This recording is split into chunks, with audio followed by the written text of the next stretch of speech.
Assalamualaikum warahmatullahi wabarakatuh. Saya Isma Ramadhaniyah, NIM 201105010073. Di sini saya akan menanggapi video Bapak Abdul Wadud Nafis yang menjelaskan tentang pengangguran dalam perspektif ekonomi Islam. Definisi pengangguran. Pengangguran adalah orang yang masuk dalam angkatan kerja yang berumur dari 15 sampai 64 tahun yang sedang mencari pekerjaan dan belum mendapatkannya.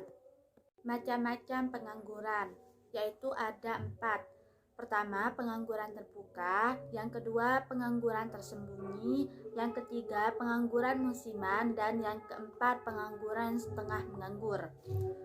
Pengertian pengangguran terbuka yaitu orang yang tidak mempunyai pekerjaan atau tidak mempunyai penghasilan. Pengangguran tersembunyi adalah orang yang bekerja tetapi tidak secara optimal. Pengangguran musiman yaitu pekerja hanya kerja pada waktu musim tertentu seperti petani.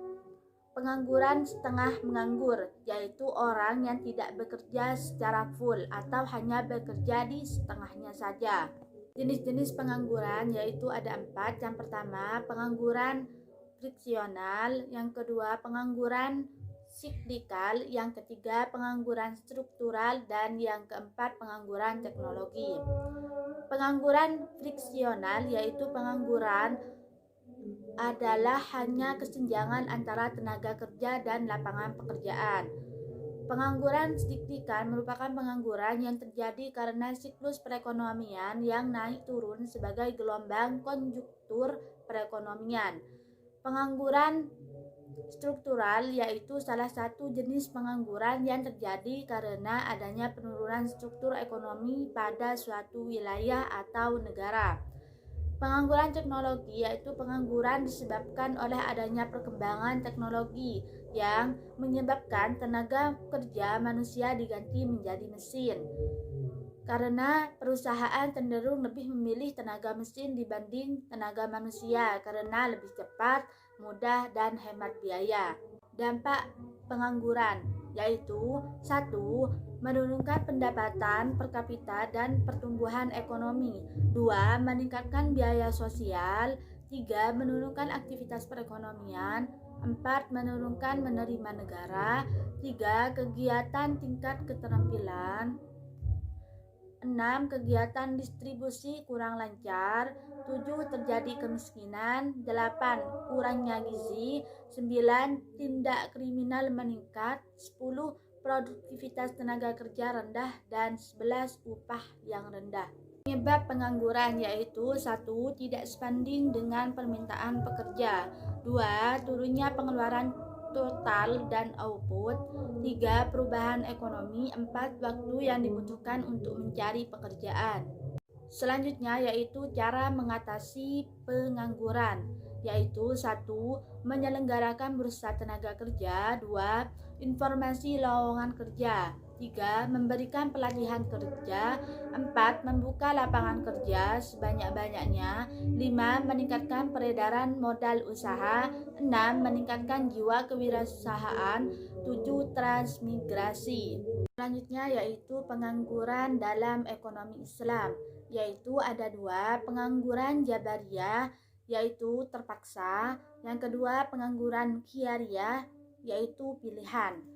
Pengangguran jabariyah karena terpaksa adalah pengangguran di mana seorang tidak mempunyai hak sedikit pun memilih status ini dan terpaksa menerimanya. Pengangguran seperti ini umumnya terjadi karena seorang yang tidak mempunyai keterampilan sedikit pun yang sebenarnya bisa digali dan dipelajari sejak kecil. Pengangguran khiyariyah karena pilihan adalah seorang yang mempunyai potensi dan kemampuan untuk bekerja tetapi memilih untuk berpangku tangan dan bermalas-malasan sehingga menjadi beban bagi orang lain dan tidak mengusahakan suatu pekerjaan sehingga menjadi sampah masyarakat. Yang terakhir yaitu solusi pengangguran perspektif ekonomi Islam, yaitu ada 2. Yang pertama, mekanisme individu. Yang kedua, mekanisme sosial ekonomi.